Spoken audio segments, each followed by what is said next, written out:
नमस्कार. मी शामराव मोकाशी, अध्यक्ष राजाराम बापू पाटील रिक्षा संघटना. महाराष्ट्रातील सर्व जुनी वाहन खरेदी करणाऱ्या वाहन मालकांनी हा व्हिडिओ पूर्ण ऐका आणि एकमेकाला शेअर करा.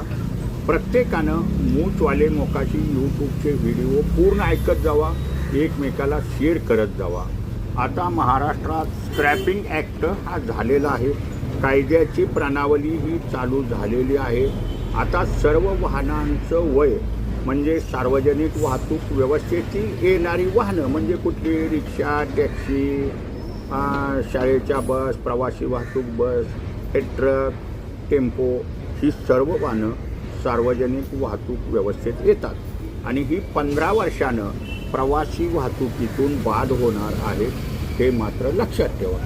शिवाय जे पर्यटक परवान्याची वाहनं असतात, ज्याला आपण टी परमिटच्या गाड्या म्हणतो, की ज्या ओलाकोलाला लावल्या जातात, त्या 8 वर्षानंतर या प्रवासी वाहतुकीतून बाद होतात, हे प्रत्येकानं लक्षात ठेवा.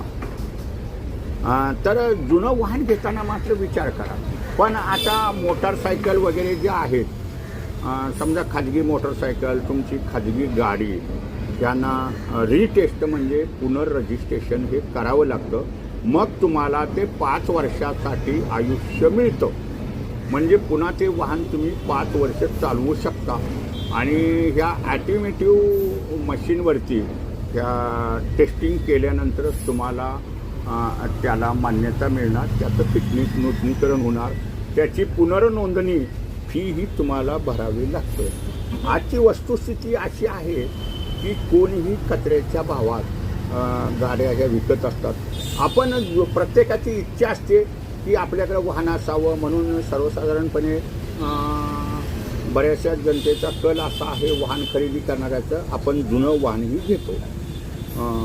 तर प्रत्येकानं त्या वाहनाचं आयुष्य किती आहे हे खरेदी करताना विचार करा, मगच ते वाहन खरेदी करा.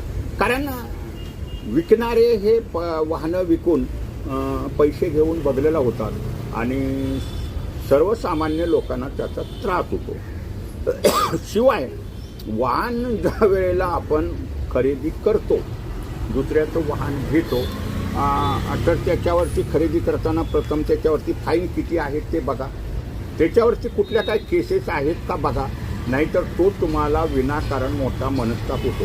शिवाय वाहन खरेदी केल्यानंतर, जुनं वाहन खरेदी केल्यानंतर आपल्या नावावरती 1 महिन्याच्या आत ते तात्काळ करून घ्या.